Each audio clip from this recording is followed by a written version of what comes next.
নমস্কার দর্শক বন্ধুরা, সনাতন ধর্মের আলোকপাতে আপনাদের জানাই সুস্বাগতম। আজকে আপনাদের সামনে যে বিষয়বস্তু নিয়ে আলোচনা করব তা হলো তুলসী গাছে জল দেওয়ার সময় এই মন্ত্রটি বলুন। অভাব দূর হয়ে টাকা আসবে হু হু করে। বাড়িতে যদি তুলসী গাছ রাখেন এবং কিছু নিয়ম পালন করেন তাহলে জীবনের অভাব অনটন দূর হয়। এক কথায় টাকার বন্যা আসে, পাশাপাশি সংসার সুখ শান্তিতে ভরে ওঠে। হিন্দু শাস্ত্র মতে তুলসী পাতা ও তুলসী গাছ খুবই পবিত্র। দেবদেবীর পুজোয় তুলসী পাতা ব্যবহার করা হয়। তুলসী গাছের যেমন অলৌকিক গুণ আছে, তেমনি ভেষজ বিদ্যায় তুলসী গাছ ও পাতার গুরুত্ব অপরিসীম। বাড়িতে যদি তুলসী গাছ রাখেন এবং কিছু নিয়ম পালন করেন তাহলে জীবনে অভাব অনটন দূর হয়। এক কথায় টাকার বন্যা আসে, পাশাপাশি সংসার সুখ শান্তিতে ভরে ওঠে।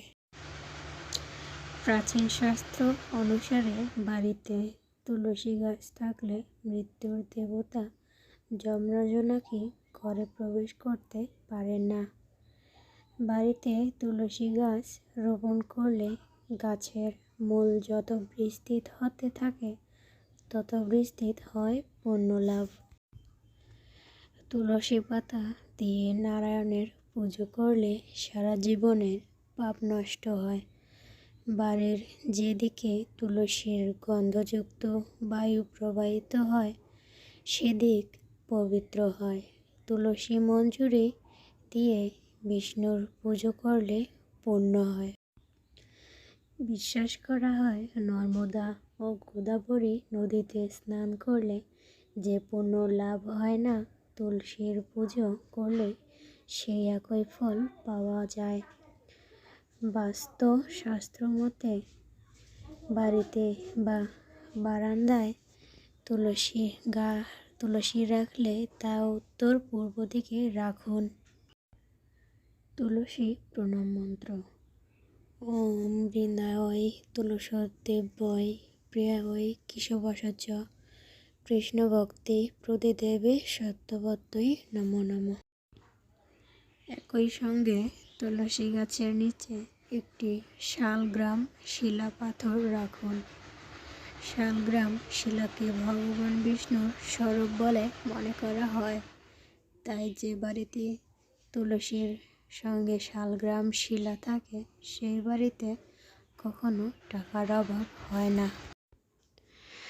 আর্থিক সচ্ছলতা লাভের জন্য প্রতিদিন সকালে স্নান করে তুলসী গাছে জল নিবেদন করুন। জল দেওয়ার মনে মনে এই মন্ত্রটি বলুন: তুলসী তুলসী বৃন্দাবন, তুলসী তুমি নারায়ণ, তোমার মাথায় ঢালি জল, অন্তিমকালে দিও স্থল। আমাদের ভিডিওটা যদি আপনাদের ভালো লেগে থাকে তাহলে একটা লাইক, কমেন্ট এবং শেয়ার করে দেবেন এবং আমাদের চ্যানেলটি সাবস্ক্রাইব করে দেবেন। পাশে থাকা বেল বাটন ক্লিক করবেন।